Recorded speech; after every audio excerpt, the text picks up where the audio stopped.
Hello बच्चों, आज की क्लास में हम लोग क्लास 12 चैप्टर 9 डिफरेंशियल इक्वेशंस के एक्सरसाइज 9.5 के क्वेश्चन 11 ऑनवर्ड्स को डिस्कस करेंगे। So let's start with question 11। सो यहाँ पे हमें इस डिफरेंशियल इक्वेशन का पर्टिकुलर सोल्यूशन निकालना है। सबसे पहले dy बाई डी एक्स निकाल लेते हैं। तो dy बाई डी एक्स हो जाएगा अपना y minus x upon y plus x. अब पूरी इक्वेशन को x से डिवाइड कर दें तो ये आ जाएगा y by x minus one upon y by x plus. तो ये इक्वेशन कैसी है आपकी? ये एक होमोजेनस डिफरेंशियल इक्वेशन है। क्यों? क्योंकि जो राइट हैंड साइड में आपका फंक्शन लिखा हुआ है ये एक होमोजेनस फंक्शन है विद डिग्री 0। तो ये जो डिफरेंशियल इक्वेशन है आपकी, इसको सॉल्व करने के लिए हमने y को vx से रिप्लेस किया एंड dy बाई dx को हमने रिप्लेस किया with v plus x into d by d x. इसको हम लोग पुट कर देते हैं अपनी इक्वेशन में। सो ये हमारा बन गया v plus x into d by d x. This is equal to v minus one upon v plus one. y by x को हमने किससे रिप्लेस कर दिया? यहाँ पे v से। अब अपने वेरिएबल्स को एक साइड ले आते हैं। So x dv by d x this is equal to v minus one upon v plus one minus v। LCM ले लो तो v plus one, v minus one minus v square minus v। यहाँ से minus common ले लेते हैं तो ये बन गया one plus v square upon one plus. अब यहाँ पे वेरिएबल्स आप सेपरेट कर लीजिए तो ये आ गया आपका one plus v upon one plus v square dv। This is equal to minus one by x into d x. Now integrate both sides. तो यहाँ पे हमने अपने फंक्शन को दो पार्ट्स में डिवाइड कर लिया, एक one upon one plus v square, एक हमने डिवाइड कर लिया v upon one plus v square into d. Right hand side में same function. Now one upon one plus v square का इंटीग्रेशन क्या हो जाएगा? tan inverse v। एंड दूसरा जो फंक्शन है यहाँ पे देखिए, अगर हम वन प्लस वी स्क्वायर को t अज्यूम कर लें तो 2v dv dt बन जाएगा। तो यहाँ पे हमने 2 से मल्टीप्लाई कर दिया एंड बैलेंस करने के लिए 2 से डिवाइड कर दिया। तो ये हमारा कितना आ गया? Plus one by two log of one plus v square. One by t d t का इंटीग्रेशन क्या होता है? Log t. टी है अपना वन प्लस वी स्क्वायर और राइट हैंड साइड में आ गया आपका minus times log x plus c. अब इस 2 से पूरी इक्वेशन को मल्टीप्लाई कर देते हैं तो ये आपका बन गया 2 टाइम्स tan इनवर्स v की जगह y बाई एक्स लिख दिया plus log of 1 plus y square by x square plus 2 से मल्टीप्लाई करोगे तो ये 2 टाइम्स लॉग एक्स आ जाएगा इधर। This is equal to 2c। 2 times log x को हम लॉग ऑफ एक्स स्क्वायर भी लिख सकते हैं। तो ये अपना क्या बन गया? 2 times tan inverse y by x plus log m plus log m क्या होता है? Log m into n। तो ये आपका बन जाएगा log of x square plus y square upon x square multiplied by x square. तो एक्स स्क्वायर कैंसिल हो गया इक्वल टू 2c को एक नया कांस्टेंट ऑफ इंटीग्रेशन ले लेते हैं c। तो ये अपना जनरल सोल्यूशन आ गया। अब उसने पर्टिकुलर सोल्यूशन के लिए क्या कंडीशन दे रखी है? y equal to one when x equal to one. तो y equal to one and x equal to one पे जनरल सोल्यूशन में पुट कर देते हैं तो ये आ गया 2 times tan inverse one plus log of one plus one हो जाएगा 2। This is equal to c। तो ये आ गया आपका 2 times tan inverse one is pi by 4। तो ये आपका आ गया pi by 2 plus log 2। This is equal to c। इसको आप अपनी जनरल इक्वेशन में पुट कर दीजिए तो आपका पर्टिकुलर सोल्यूशन आ जाएगा 2 tan inverse y by x plus log of x square plus y square. This is equal to pi by 2 plus log 2। This is our answer. Moving to next question, question number 12। For the differential equation find the particular solution. तो सबसे पहले dy by d x निकाल लेते हैं। So dy by d x this is equal to minus times x y plus y square upon x square. X square से पूरी equation को divide कर दो तो ये क्या आ जाएगा आपका? ये आ जाएगा आपका minus times y by x minus times y by x का होल स्क्वायर। तो ये भी देखिए एक होमोजेनस फंक्शन है with degree 0। So this differential equation is homogeneous differential equation.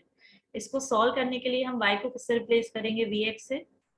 So dy by dx की जगह क्या आ जाएगा? This will be v plus x into d v by d x. इसको हम पुट कर देते हैं अपनी इक्वेशन में। तो d y by d x की जगह हमने लिख दिया v plus x into d v by d x, this is equal to minus v square.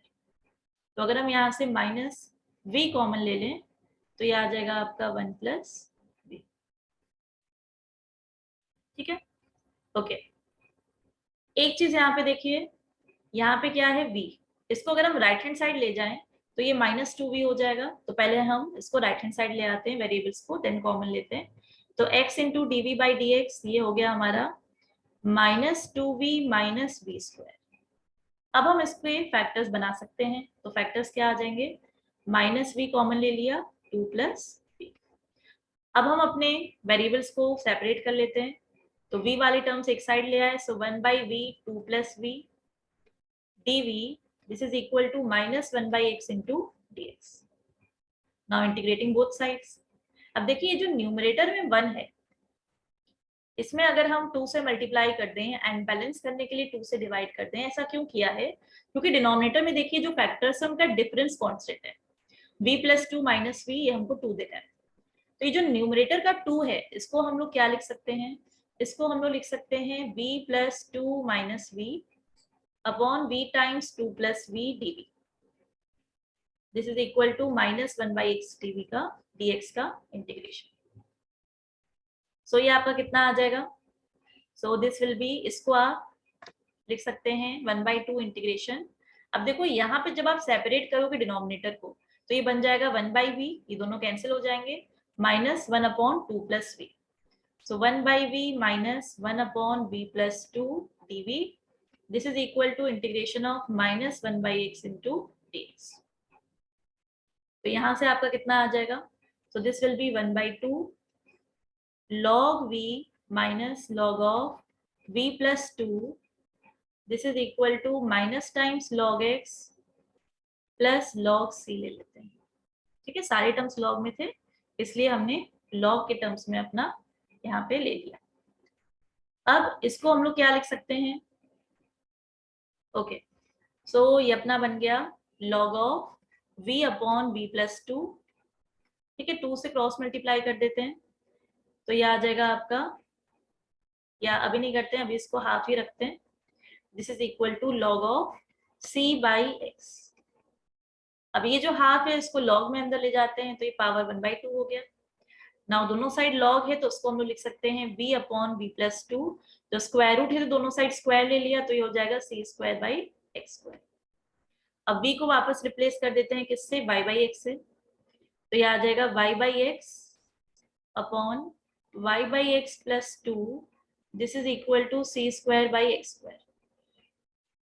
LCM ले लो तो ये आ जाएगा y बाई एक्स और नीचे आ गया y plus 2x upon x। तो ये x और ये x आपका कैंसिल हो गया, this is equal to c square by x square है, उस x स्क्वायर को यहाँ पे भेज दिया। तो ये अपना जनरल सोल्यूशन हो गया। ठीक है, अब हम c स्क्वायर की वैल्यू निकाल लेते हैं जो हमें पर्टिकुलर सोल्यूशन निकालने के लिए कंडीशन दे रखी है। क्या कंडीशन दे रखी है? y equal to 1 and x equal to 1। So y equal to 1 and x equal to 1 यहाँ पे पुट कर देते हैं। तो y equal to 1 x equal to 1 डालने से ये आ गया 1 upon 1 plus 2, this is equal to c square. तो c स्क्वायर की वैल्यू आ गई 1 बाई 3। इसको हम फर्स्ट इक्वेशन में पुट कर देते हैं तो अपनी पर्टिकुलर सोल्यूशन क्या आ गया? x square y upon y plus 2x, this is equal to 1 by 3। This is our particular solution. Moving to next question, question number 13। So इस डिफरेंशियल इक्वेशन में पहले हम लोग dy बाई dx निकाल लेते हैं। तो dy बाई dx क्या हो जाएगा आपका? देखिए ये टर्म राइट में ले गए तो y minus x sine square y by x हो जाएगा। सो this will B y minus x sine square y by x upon x। अब x से पूरी इक्वेशन को डिवाइड कर दो तो ये बन गया y by x minus sine square y by x. तो ये एक होमोजेनस इक्वेशन है। ठीक है, क्यों? क्योंकि राइट हैंड साइड में जो फंक्शन है this is homogeneous function with degree 0, so this is a homogeneous differential equation. इसको सॉल्व करने के लिए हमने y को vx से रिप्लेस किया and dy by d x हो जाएगा अपना v plus x into d v by d x. इसको हमने पुट कर दिया इक्वेशन 1 में, तो ये हो जाएगा अपना v plus x into d v by d x, this is equal to v minus sine square v। y by x को किससे रिप्लेस कर दिया, यहाँ से देखो ये रिप्लेस हो जाएगा v से। नाउ v दोनों साइड कैंसिल हो गया, अब वेरिएबल सेपरेट कर दो, तो ये हो जाएगा minus 1 upon sine square v dv, जिसको हम क्या लिख सकते हैं, minus cosec square v dv, this is equal to 1 by x into dx। Now integrate both sides, तो माइनस कोसेक स्क्वायर v का इंटीग्रेशन क्या होता है आपका, कॉट v, तो ये cot v equal to log x plus c आ गया। ठीक है, अब v की जगह वापस y बाई एक्स लिख देते हैं, so cot of y by x, this is equal to log x plus c।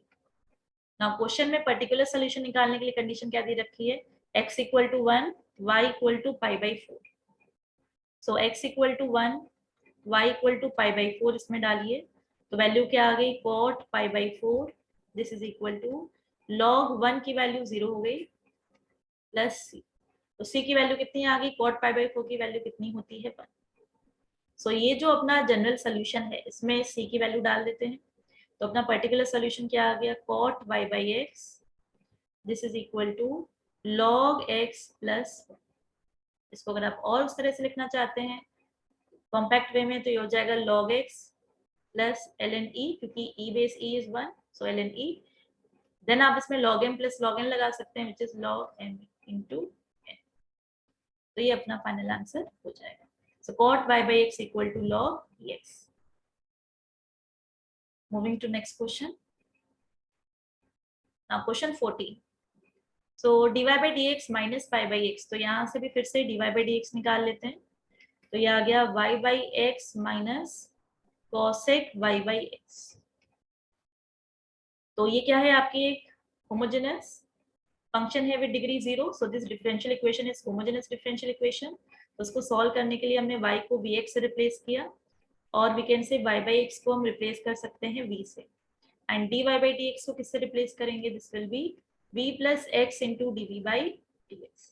इसको हम लोग पुट कर देते हैं अपनी डिफरेंशियल इक्वेशन में, तो ये आ जाएगा आपका v plus x into dv by dx, this is equal to v minus cosec, v दोनों साइड से कैंसिल हो गया, तो कॉसेक v जब लेफ्ट हैंड साइड जाएगा तो 1 अपॉन कॉसेक v, उसको हम लोग माइनस साइन v dv लिख सकते हैं, माइनस साइन के साथ ले गए, और राइट हैंड साइड में क्या आ जाएगा 1 by x into dx, integrating both sides, तो माइनस साइन v का इंटीग्रेशन क्या हो जाएगा आपका cos v, this is equal to log of x plus c। Now condition क्या दे रखी है, x equal to 1, y equal to 0, तो x equal to 1, y equal to 0 put करो, पहले आप y by x के फॉर्म में लेके आओ, so this will B cos y by x, this is equal to log x plus c, पहले v से आपको वापस y by x में आना है। अब आप इसमें ये कंडीशन लगाओ, सो y इक्वल टू 0 का मतलब हो गया cos 0 जिसकी वैल्यू 1 होती है, and log of 1 is 0, so c की वैल्यू हमारी 1 आ गई।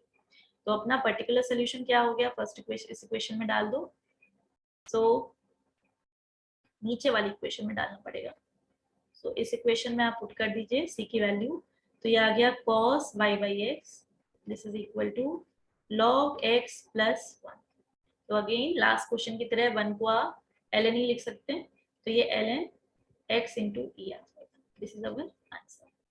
Moving to next question, question number 15, तो इसमें अगेन हम लोग dy by dx निकाल लेते हैं, तो ये हो जाएगा आपका माइनस 2xy, या सिंपली देखिए इस वाले टर्म को राइट हैंड साइड अगर ले जाएं तो dy by dx और उसका जो कोफिशिएंट है वो डिनोमिनेटर में आ जाएगा, तो ये बन गया 2xy plus y square upon 2x square, so ये कितना बन गया, ऊपर से अगर हम x स्क्वायर से डिवाइड कर दें तो ये बन गया आपका 2 टाइम्स y बाई एक्स, ठीक है 2 से भी डिवाइड कर देते हैं तो ये 2 यहाँ पे कैंसिल हो जाएगा, तो फर्स्ट टर्म में क्या बचेगा आपका y by x plus y square by 2x square, ठीक है, तो ये भी आपकी एक होमोजेनस फंक्शन है with degree 0, so this is a differential homogeneous differential equation. तो उसको सॉल्व करने के लिए y equal to v x से रिप्लेस करेंगे and dy by d x को हम रिप्लेस करेंगे with v plus x into d v by d x. अपने डिफरेंशियल इक्वेशन में पुट कर देते हैं। तो ये आ गया v plus x into d v by d x, this is equal to y by x की जगह v आ गया प्लस 1/2 इंटू वी स्क्वायर। तो v दोनों साइड है, कैंसिल हो गया। तो ये आपका आ जाएगा 2/v square dv, this is equal to 1/x into dx, integrating both sides. So 1/v square का इंटीग्रेशन क्या होता है, -1/v, तो ये आ गया -2/v, this is equal to log x plus c। अब यहाँ पे v की जगह y/x आ जाएगा, सो -2/y, y/x, x ऊपर चला गया, log x प्लस c। अब कंडीशन क्या दे रखी है हमें, y equal to 2, x equal to 1। So y equal to 2, x equal to 1 इसमें पुट कर देते हैं। तो -2 upon y equal to 2, this is equal to log 1, तो इसकी वैल्यू 0 हो जाएगी, प्लस c। तो यहाँ से वैल्यू कितनी आ रही है, -1, तो c की वैल्यू आ गई हमारी -1। तो पर्टिकुलर सोल्यूशन क्या हो जाएगा, अपनी जनरल इक्वेशन में डाल दो।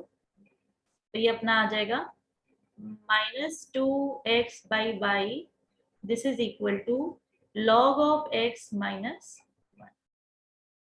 ठीक है, इसको अगर आप y equal to function of x के फॉर्म में लिखना चाहें तो उसको आप ऐसे लिख सकते हैं, 2x upon 1 minus log x, this is equal to, तो दिस इज आवर आंसर। ठीक है, और आप इसको कैसे लिख सकते हो, इसको आप लिख सकते हो log of x by e, है ना, log m by log n, log m minus log n का तो फॉर्मूला लगा दें, 1 को हम लोग लिख सकते हैं log e, फिर log of x by e हो गया, एंड देन y का एक्सप्रेशन क्या आ जाएगा, y equal to -2x upon log of x by e। ठीक है, किसी भी फॉर्म में आप आंसर लिख सकते हैं। Moving to next question, question 16। ये आपके सिलेबस में इस बार नहीं है, सीबीएसई बोर्ड्स में। ये क्वेश्चन आपका dx बाई dy पे बेस्ड है। सो dx by dy differential equation में हम लोग क्या करते हैं, x को रिप्लेस करते हैं v इंटू वाई से। तो करेक्ट ऑप्शन क्या हो जाएगा आपका, C option. Moving to next question 17, which of the following equation is homogeneous? So homogeneous differential equation कब होती है, so अगर आपको dy by dx equal to इस तरह से फंक्शन दे रखा है xy का, so जो भी आपका फंक्शन है xy का, if it is a homogeneous function of degree 0, तो हम बोलेंगे कि ये जो dy by dx है, this is our homogeneous differential equation। ठीक है, 0 डिग्री की डिफरेंशियल इक्वेशन होनी चाहिए, जो फंक्शन है ये 0 डिग्री का फंक्शन होना चाहिए। तो आप सारे ऑप्शंस में चेक करिए, dy बाई dx निकालिए, आपको समझ में आ जाएगा। दूसरा तरीका क्या है, आप यहाँ पे भी ध्यान से देख सकते हैं कि ये जो उसके कोफिशिएंट्स हैं, यही तो राइट हैंड साइड में जाके फंक्शन बनाते हैं ना। तो 0 डिग्री का मतलब क्या है, या फिर आप ऐसे भी समझ सकते हो कि ईच टर्म की अगर डिग्री सेम है, जैसे देखो इसकी डिग्री 1 है, इसकी डिग्री 1 है, इसकी डिग्री 0 हो गई। जैसे इस क्वेश्चन में अगर आप ए पार्ट का dy बाई dx निकालो, तो dy बाई dx क्या हो जाएगा आपका, ये हो जाएगा आपका 3y plus 2x plus 4 upon 4x plus 6y plus 5। ठीक है, अब आप यहाँ पे देख सकते हो कि अगर आप x को लैम्डा x और y को लैम्डा y से रिप्लेस करो, तो न्यूमरेटर से लैम्डा अगर कॉमन निकालोगे तो यहाँ 4 बाई लैम्डा बन जाएगा। तो वापस सेम फंक्शन आपका नहीं बन रहा है। ठीक है, ऊपर नीचे लैम्डा कैंसिल हो जाएगा, बट यहाँ 4 बाई लैम्डा हो जाएगा। ठीक है, तो यानी कि ये आपका होमोजेनस फंक्शन नहीं है, इसकी डिग्री 0 नहीं है। ठीक है, तो ऐसे ही बी ऑप्शन में भी आप देखोगे, सी ऑप्शन में भी आप देखोगे, डी ऑप्शन में अगर आप ध्यान से देखो तो dx की जो कोफिशिएंट की डिग्री है दैट इज 2, एंड dy की जो कोफिशिएंट है उसमें ईच की डिग्री इज 2। तो जब आप x को लैम्डा x और y को लैम्डा y से रिप्लेस करोगे, जैसे dy by dx, this is equal to, ये आ जाएगा आपका y square upon y square plus x y minus x square. Right, इसमें देखो अगर आप एक्स स्क्वायर से ऊपर नीचे डिवाइड कर दो तो ये आ गया y square by x square, और नीचे क्या आ गया, y square by x square plus y by x minus. तो अब खुद ही देखो यहाँ पे x को लैम्डा x और y को लैम्डा y से अगर रिप्लेस करोगे तो लैम्डा लैम्डा कैंसिल हो जाएगा, तो 0 डिग्री की का ये होमोजेनस फंक्शन हो जाएगा। That's why this differential equation is a homogeneous differential equation. तो करेक्ट ऑप्शन आपका क्या हो जाएगा, डी ऑप्शन।